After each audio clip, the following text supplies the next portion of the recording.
కడప జిల్లాలో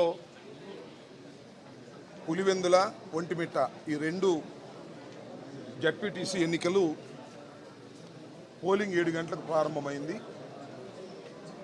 ఇప్పుడు 12 అవుతా ఉంది. పోలింగు ప్రారంభం దగ్గర నుంచి ఒక పెద్ద అరాచకం రాజ్యమేలేటటువంటి పరిస్థితిలో ఇవాళ కనిపిస్తూ ఉంది. వైఎస్ఆర్ కాంగ్రెస్ పార్టీకి సంబంధించినటువంటి ఏజెంట్లు కానీ లేదు ఓటర్లు కానీ ఆ బూతుల్లోకి వెళ్ళకోకుండా ఉండే విధంగా ఒక పద్ధతి ప్రకారం తెలుగుదేశం పార్టీ పోలీసులు కలిసికట్టుగా కుట్ర చేసి ఒక వ్యూహం ప్రకారం ఉదయం నుంచి అమలు చేస్తున్నారు. మా పార్టీకి సంబంధించిన ఏజెంట్లు ఎవరైతే ఉన్నారో ఆ ఏజెంట్లు పోలింగ్ బూతుల్లోకి వెళ్తారు 7 గంటల ముందు. ఎక్కడా కూడా మా ఏజెంట్స్ని అలౌ చేయలేదు. 1-2 చోట్ల మా ఏజెంట్లు వెళ్ళిన తర్వాత కూడా వారిని దౌర్జన్యంగా పోలీసుల సహాయంతో ఇతర ప్రాంతాల నుంచి వచ్చినటువంటి తెలుగుదేశం కార్యకర్తల నుండి గుండాలనండి ఇతర ప్రాంతాల నుంచి అంటే పులివెందుల నియోజకవర్గానికి సంబంధం లేని వాళ్ళు, పులివెందుల జడ్పీటీసీ పరిధిలో సంబంధం లేని వాళ్ళు, జమ్మలమడుగు నుంచి ఇతర నియోజకవర్గాల నుంచి వందలాది మంది వచ్చి పోలీసుల సహకారంతో మా ఏజెంట్లను లాగివేసే పరిస్థితి తీసుకురావడం అనేది చాలా దురదృష్టకరమైనటువంటి పరిణామంగా మేము భావిస్తున్నాం. అదేవిధంగా మాజీ ఎంపీపీ పులివెందుల ఆయన బలరామరెడ్డి గారు, ఆయన ఒక బూత్లో ఏజెంటు. ఆయన వెళ్ళలా బయటికి లాగేశాడు. ఏజెంట్ లేకోకుండానే ఎన్నిక జరుగుతూ ఉంది, పోలింగ్ జరుగుతూ ఉంది. ఓటర్లు ఎవరైనా పోలింగ్ స్టేషన్లోకి వెళ్ళేటటువంటి ప్రయత్నం చేస్తే వాళ్ళు వైసీపీ అని ఐడెంటిఫై అయితే గ్రామంలో వాళ్ళు లోపలికి వెళ్ళడానికి వీల్లేదు అని వాళ్ళ స్లిప్పులు లాగేసుకుంటున్నారు. ఇతర ప్రాంతాల నుంచి వచ్చిన వాళ్ళు ఎవరైతే ఉన్నారో వాళ్ళకి ఆ స్లిప్పులు ఇస్తున్నారు. ఈ స్లిప్పులు తీసుకెళ్ళి ఓట్లు వేసేస్తున్నారు.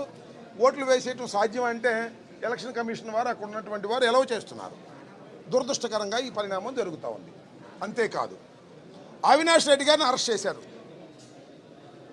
హౌస్ అరెస్ట్ కూడా కాదు, ఇంట్లోకి చొరబడి ఇల్లంతా ధ్వంసం చేసి ఒక ఎంపీ గారిని అరెస్ట్ చేసి తీసుకువెళ్ళారు. తీసుకువెళ్తే ఎర్రగుండ్లలో అక్కడ దాకా వెళ్ళారు. మొత్తం తిప్పుతూ ఉన్నారు. సాయం దాకా తిప్పుదాం అనుకుంటారు బహుశా. ఎర్రగొండలో సుధీర్ రెడ్డి గారు మాజీ ఎమ్మెల్యే గారు అడ్డం వచ్చారు. ఏంటండి మా అవినాష్ రెడ్డి గారిని ఈ విధంగా మీరు తిప్పుతున్నారు, ఆయనకి సర్వైకల్ స్పాండిలాసిస్ ఉంది, ఆరోగ్యం బాగోలేదు, మీరు తిప్పడానికి వీల్లేదని కార్యకర్తలు రివర్స్ అయిన తర్వాత గత్యంతరం లేని పరిస్థితుల్లో ఎర్రగొండలో అవినాష్ రెడ్డి గారిని ఈ సుధీర్ రెడ్డి గారి ఇంటికి తరలించారు. ఏమిటి అన్యాయం నేను అడుగుతా ఉన్నాను.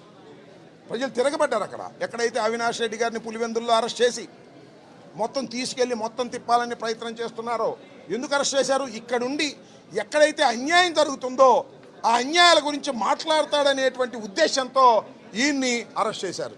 అరెస్ట్ చేసి తీసుకువెళ్తుంటే మధ్యలో ప్రజలు తిరుగుబడి మళ్ళా గత్యంతరం లేని పరిస్థితుల్లో తీసుకొచ్చి మరి సుధీర్ రెడ్డి ఇంటికాడ ఎర్రగొండలో పెట్టడం జరిగింది.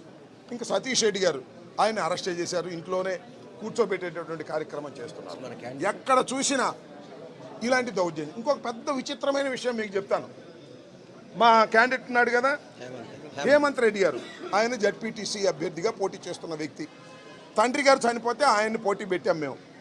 ఆయన హౌస్ అరెస్ట్ చేశారండి. ఆయన తిరగనీట్లా, క్యాండిడేట్ తిరగడానికి వీల్లేదు. తెలుగుదేశం క్యాండిడేట్ మాత్రం లతారెడ్డి గారు విచ్చలవిడిగా తిరగొచ్చు, ఓటర్ని ప్రభావితం చేయొచ్చు, మా వాళ్ళు మాత్రం తిరగటానికి వీల్లేదు అనేటువంటి కార్యక్రమం చేస్తున్నారు.